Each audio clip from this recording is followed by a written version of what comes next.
بسم اللہ الرحمن الرحیم۔ امید کرتی ہوں آپ سب خیریت سے ہوں گے اور اللہ تعالیٰ کی حفظ و امان میں ہوں گے۔ آج جو میں آیت آپ سب کے لیے لے کر آئی ہوں وہ ایک ایسی آیت ہے کہ جسے آپ اگر اپنے گھر میں لگائیں گے تو انشاءاللہ تعالیٰ آپ لوگوں پر حکومت کریں گے۔ آپ چاہیں تو اسے اپنے گھر میں لگا لیں یا اپنے دفتر میں لگا لیں، اس کا آپ کو بہت زیادہ فائدہ ہونے والا ہے۔ اس آیت کا ایسا ہے ترجمہ اور یہ آیت ایسی ہے، اللہ تعالیٰ نے یہ آیت ایسی نازل کی ہے کہ آپ دوسروں پر حکومت کریں گے، ان کے دلوں پر حکمرانی کریں گے، ان کو رول کریں گے۔ انشاءاللہ تعالی جب آپ یہ آیت پڑھیں گے تو پڑھنے کے ساتھ ہی آپ کو اندازہ ہو جائے گا کہ یہ آیت اللہ تعالیٰ نے انسانوں کے لیے نازل کی ہے کہ جو دوسروں پر حکومت کرنا چاہتے ہیں، یعنی دوسروں کے دلوں پر حکومت کرنا چاہتے ہیں۔ میں امید کرتی ہوں کہ جب میں یہ آیت آپ کو بتاؤں گی تو آپ کو اس کا ترجمہ پڑھنے کے بعد پتہ چل جائے گا کہ اس آیت کا مقصد ہی یہی ہے کہ اللہ تعالیٰ نے اسے اسی مقصد کے لیے نازل کیا ہے۔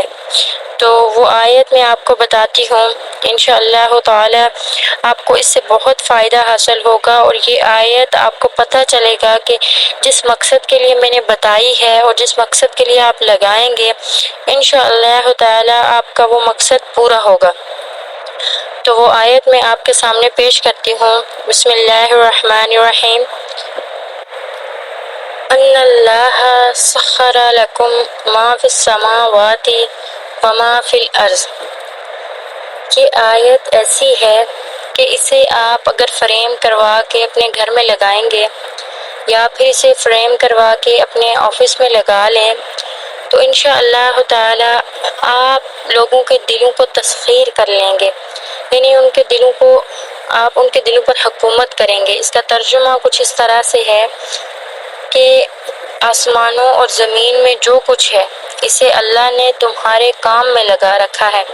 اس آیت کا اگلا اور پچھلا حصہ بھی میں آپ کے سامنے پیش کرتی ہوں، اور جس کا ترجمہ یہ ہے کہ کیا تم لوگوں نے نہیں دیکھا کہ آسمانوں اور زمین میں جو کچھ ہے اس کے اللہ نے تمہارے کام میں لگا رکھا ہے اور تم پر اپنی ظاہری اور باطنی تمام نعمتیں پوری کی پوری نچھاور کر دی ہیں۔